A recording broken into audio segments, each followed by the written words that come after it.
Hello, আসসালামু আলাইকুম। আচ্ছা, গত ২-৩ দিন যাবৎ আমেরিকা এবং ইরানের মধ্যে যে রিভার্স আল্টিমেটাম এবং চ্যালেঞ্জ একজন আরেকজনকে ছুড়ে দেয়া হচ্ছে। যেখানে আমেরিকা বলেছে 48 আওয়ার্সের মধ্যে যদি স্ট্রেইট অফ হরমুজ খুলে দেয়া না হয়, আমেরিকা ইরানের পুরা power system, power grid, electric grid পুরোটাই ডেস্ট্রয় করে দেবে। সো ইরানও এটার পাল্টা জবাব দিয়েছিল, আমরা সবাই জানি। আমার আগের ভিডিওতে অলরেডি আমি বলেছি। এখন আজকে একটু আগে ডোনাল্ড ট্রাম্প টুইট করেছে যে না, নেক্সট 5 ডেজের জন্য সে আসলে কী চাচ্ছে, যুদ্ধবিরতি চাচ্ছে। মানে আগামী 5 দিন যুদ্ধবিরতির মধ্যে সে আসলে একটা সমঝোতার মধ্যে আসতে চাচ্ছে। হয়তো একটা একটা একটা কী চাচ্ছে, একটা ফ্রুটফুল একটা কনভারসেশনের মাধ্যমে এই যুদ্ধ থেকে বেরিয়ে আসতে চাচ্ছে। এটাও অনেকে ভাবতেছে। বাট আবার অনেকে ভাবতেছে না, সে আসলে এই 5 ডেজ নিচ্ছে নিজেকে শক্ত এবং পাকাপোক্ত অবস্থানে তৈরি করে আবারই অ্যাগ্রেসিভ হতে সামনে ফরওয়ার্ড হওয়ার জন্য।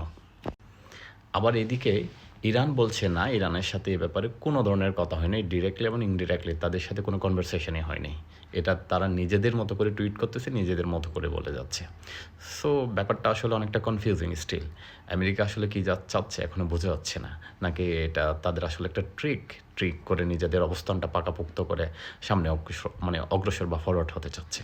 বাট ডোনাল্ড ট্রাম্প কিছুক্ষণ আগে এই টুইটটা করেছে এক্স হ্যান্ডেলে যে নেক্সট 5 ডেজের জন্য সে আসলে যুদ্ধবিরতিতে চাচ্ছে। হতেও পারে এটা আসলে এক ধরনের একটা ট্রিক, আবার এটাও হতে পারে না আসলে যুদ্ধবিরতি চাচ্ছে, বা ভালো কিছু বা একটা সমাধান খুঁজে বের করার জন্য হয়তো সে যুদ্ধবিরতি চাচ্ছে।